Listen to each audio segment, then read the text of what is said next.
Salut à tous, un petit point météo relatif à l'activité cyclonique de cette saison 2023. Il y a aujourd'hui 5 systèmes suivis par le NAC, dont un phénomène cyclonique. Mais le bulletin du jour consistera en une analyse générale de la situation météorologique en Atlantique. Concernant la partie tropicale et subtropicale de l'océan, le positionnement des perturbations surveillées ainsi que l'orientation de leur graphique de développement potentiel sont directement en lien avec l'emplacement et l'intensité de l'anticyclone des Açores. Ce dernier positionné au nord-est de l'océan Atlantique favorise depuis plusieurs jours la remontée précoce des différentes perturbations monitorées par le NAC dès qu'un minimum de pression se développe suffisamment. Cette configuration météorologique réduit pour le moment le risque d'impact cyclonique pour nos îles, puisque seules les zones tropicales, voyant leur minimum de pressionnaire se creuser tardivement, n'auraient pas le temps de nous éviter par le nord en cas de développement cyclonique. L'arc des Petites Antilles n'est donc actuellement menacé par aucun système cyclonique, et cela malgré les conditions favorables régnant sur la partie tropicale de l'océan. Entre autres, un cisaillement faible à modéré, une brume de sable de faible densité et par endroits quasi inexistante, et des températures d'eau de mer dangereusement élevées avec des pics à 30 degrés Celsius.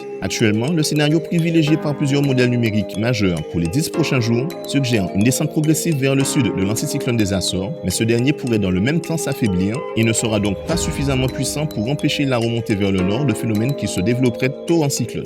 Les prévisions à long terme n'étant pas infaillibles, nous garderons tout de même un petit coup d'œil sur le temps, au cas où la nature déciderait de notre scénario. Concernant le reste de l'actualité cyclonique, notez simplement un effondrement des probabilités de recyclogénèse pour l'ex-cyclone Émilie, une augmentation du risque de développement cyclonique pour la zone de basse pression située au nord-ouest de la mer des Caraïbes, désormais référencée en tant qu'Invest 93L, et des prévisions inchangées concernant l'Invest 92L, ainsi que la tempête tropicale Franklin, qui toutes les deux devraient remonter vers le nord pour les raisons relatées en début de bulletin. Enfin, dans sa mise à jour de 14 heures, le NAC a rajouté la surveillance d'une nouvelle onde tropicale qui devrait sortir du continent africain en début de semaine prochaine. Les météorologues précisent qu'elle pourrait amorcer un développement cyclonique au cours de sa traversée. Bien que la configuration anticyclonique soit favorable à nous remonter vers le nord de ce futur phénomène, nous la suivrons avec attention en cas d'évolution défavorable des prévisions du jour.